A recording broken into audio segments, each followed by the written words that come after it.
Hey guys, Dr. Christy Ennis. Welcome to Follow Me Friday, where motion is lotion and inertia will hurt ya. I just love that new line. Let me know what you guys think of it.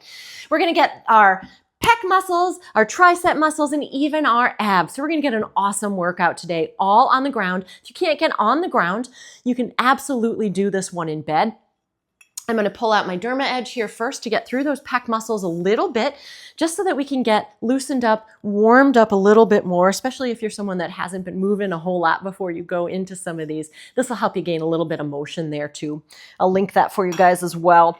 But go ahead and grab those weights. We are going to start with just a traditional chest press. So arms, I always say at goal post, and you're going to raise them on up. We're going to do one set of 10 today. If you are a beginner, you definitely want to start with that one set. If you're a little bit more advanced, go ahead and shoot for 2 to 3 sets, and you're working until you feel those muscles get a little bit fatigued. So you may need a little bit of heavier weights than I'm using, or maybe even a few more repetitions if you end up doing this on your own. But here's 5, 6, 7, 8, 9, one more is 10. We're going to keep those weights up. I'm going to turn them this way, and I'm going to bring one arm towards the opposite shoulder and the other arm towards the opposite shoulder. So we're getting more into that tricep a little bit. There's 2. We're going to do 20 total.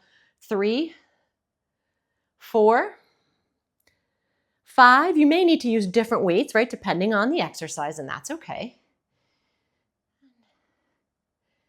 7, 8-ish, 9, 10, halfway there with this one, 10, 9, 8, I'm trying to keep my upper arm still, 7, 6, 5, 4, 3, 2, and 1. Okay, arms stay here, but we're going to add our legs coming up here. We're going to take a little chest fly, so we're leaving a bend in those elbows as we bring our arms open, and one leg will drop at a time. So here we go. One leg drops, and only drop as far as you can without arching through that spine or pushing those abs out. That's actually really important to keep your spine safe and to engage the muscles we really want to be working. If it's too much to do this with a straight leg, go ahead and just add a little tap down, a little tappy tap tap. There's nothing wrong with that either.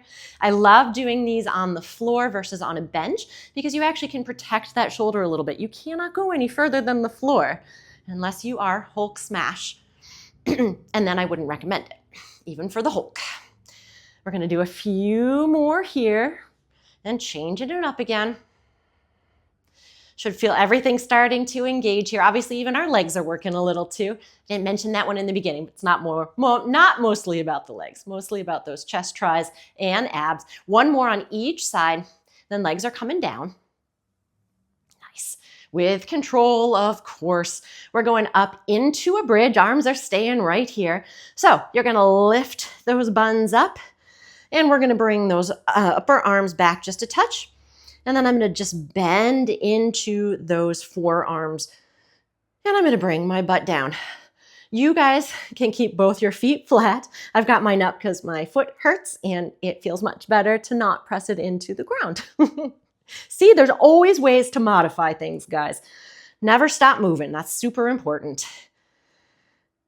There's 4. We're going to do 10 total like this. 5,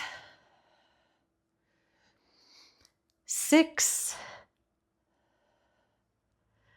7, 3 more to go, 8, 9, last one like this, and 10, and we're going to put one weight down and just grab one. You might want one heavier weight. I'm going to stick with this today. We're going to press into the ends of those weights. And yes, I said that correctly. I'm going to bend my knees, press in, and then I'm going to press that weight straight up. Ooh, as I bring those knees to the side. Now try not to do this because that's what is tempting to do. This one's a lot more coordination involved, right? So bring those arms as straight up to the middle as you can. And notice I'm not moving very much with my legs. I'm really trying to keep my center engaged and also not to fall over. That's key. In general, I encourage that, not falling over. So adding this little extra press really gets those pec muscles engaged. I'm struggling trying to keep it straight too. So hey, you know, we all do those things. This is a great brain exercise too. Almost there. We're going to do woo. We're going to do woo. No, we're not going to do woo. We are going to do one more to each side though.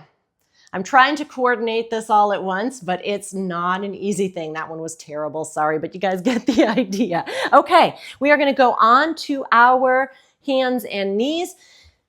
This is our last exercise. If you can go up onto the toes, go ahead. I am not going to on this foot. But we are going to do a push-up, but a narrow push-up. So we're getting chest and tricep a little bit more.